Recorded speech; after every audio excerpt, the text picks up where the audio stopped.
बिस्मिल्लाहिर्रहमानिर्रहीम। बेशुमार दौलत का वजीफ़ा।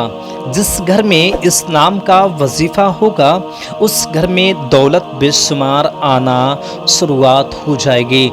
दौलत का पावरफुल वजीफ़ा।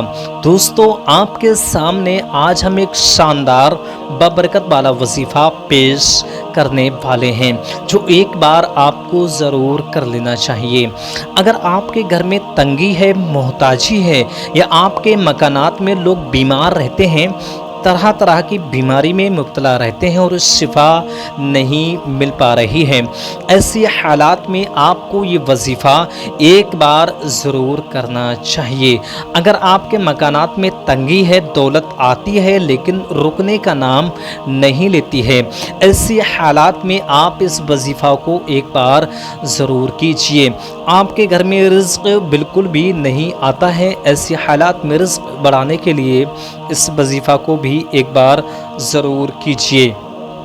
अगर कोई सी आपकी हाजत है, मुराद है, ख्वाहिश है जो आपकी पूरी नहीं हो रही है, ऐसी हालात में इस वजीफ़ा को एक बार ज़रूर कीजिए।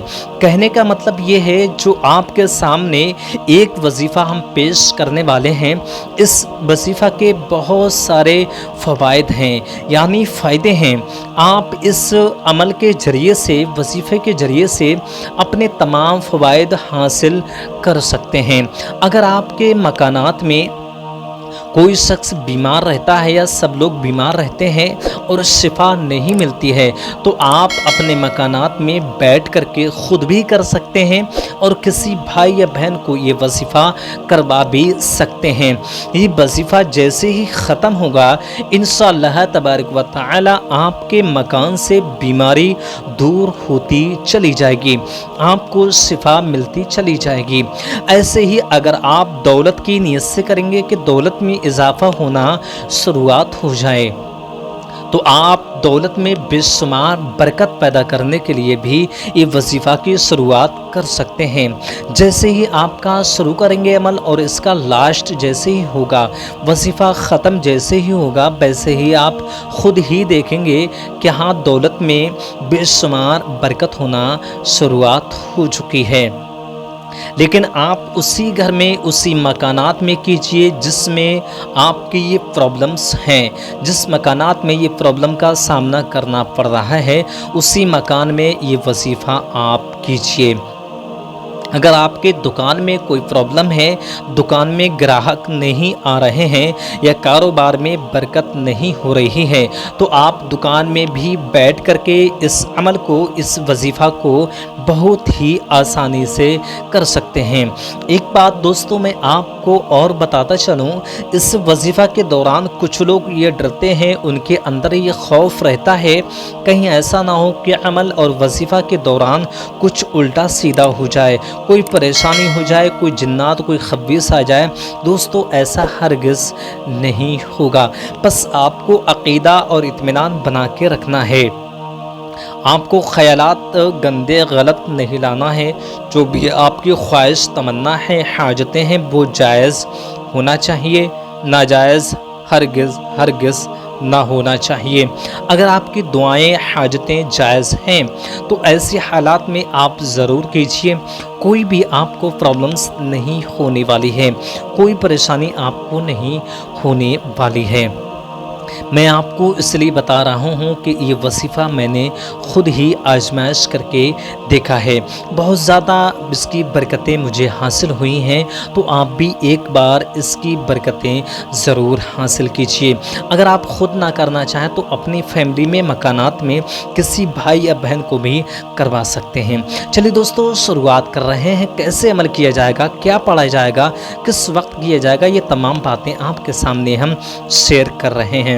शुरुआत करने से पहले आपसे एक छोटी सी गुजारिश है, अगर आप हमारे चैनल पे नए हैं तो चैनल को हमारे सब्सक्राइब कर लीजिए और घंटी को दबा करके ऑल पे भी रख लीजिए, जिससे कि हर आने वाले वीडियोस आपके पास में सबसे पहले पहुंच सके। हमारे चैनल पे ऐसे ही वीडियोस को अपलोड किया जाता है, जैसे कि वजीफ़ा हैं, ताबीजात हैं, कुरान पाक की तिलावत हैं, दौलत में बेशुमार बरकत, رزق میں بے شمار برکتیں، بیماری سے شفا کے لیے، اور ساتھ میں کون بنے گا جنتی کے ایپیسوڈ بھی اپلوڈ کیے جاتے ہیں، جس میں اسلامک کوشچن اور آنسر آپ کے سامنے ہم پیش کرتے ہیں۔ وہ بھی آپ چینل پہ جا کر کے دیکھ سکتے ہیں، جو آپ کو تمام ویڈیوز مل جائیں گی۔ چلیے دوستو، شروعات کر رہے ہیں یہ عمل کیسے کیا جائے گا۔ دوستو، عمل کی شروعات کرنے سے پہلے اگر آپ ناپاک ہیں تو پاکی حاصل کر لیجئے، یعنی کہ غسل کر لیجئے، اور اس کے بعد میں وضو بھی کر لیجئے، اور ساتھ میں اگر خوشبو ہے، عطر ہے آپ کے پاس میں، تو خوشبو اپنے لباس پہ لگا لیجئے۔ اس کے بعد میں یہ عمل آپ کو عصر کی نماز کے بعد میں یا عشاء کی نماز کے بعد ہی میں کرنا ہے۔ آپ کو فجر کی نماز کے بعد میں نہیں، ظہر کے بعد میں نہیں، مغرب کے بعد میں نہیں، آپ کو صرف عصر کی یا عشاء کی، ان میں سے دونوں میں سے ایک وقت چن لینا ہے، اپنا وقت بنا لینا ہے کس وقت آپ کو کرنا ہوگا۔ آپ یا تو عشاء کی نماز کے بعد میں ایک وقت مقرر کر لیجئے، یا تو عصر کی نماز کے بعد میں اپنا وقت بنا لیجئے۔ جس دن سے آپ شروعات کریں گے وظیفہ کے لیے، آپ جس وقت سے شروعات کریں گے، جیسے کہ آپ نے عصر کی نماز کے بعد میں پہلے دن شروعات کیا، تو آپ کو لگاتار 21 یعنی 21 دن تک آپ کو عصر کی نماز کے ہی بعد میں کرنا ہوگا۔ اور اگر آپ عشاء کی نماز کے بعد میں کرنا چاہتے ہیں تو آپ عشاء کی نماز کے ہی بعد میں کریں۔ ایسا نہ کریں کہ آپ ایک دن عصر کی نماز کے بعد میں کر رہے ہیں اور ایک دن عشاء کی نماز کے بعد میں کر رہے ہیں، ایسا آپ وظیفہ نہیں کر سکتے ہیں۔ ایک وقت بنا لیجیے اور کنٹینیو لگاتار آپ کو اسی وقت لگاتار 21 دن تک یہ وظیفہ جاری رکھنا ہوگا۔ لیکن دوستو، گھبرائیے مت، پریشان مت ہوئیے، چھوٹا سا وظیفہ ہے جو آپ بہت ہی آسانی سے کر سکتے ہیں۔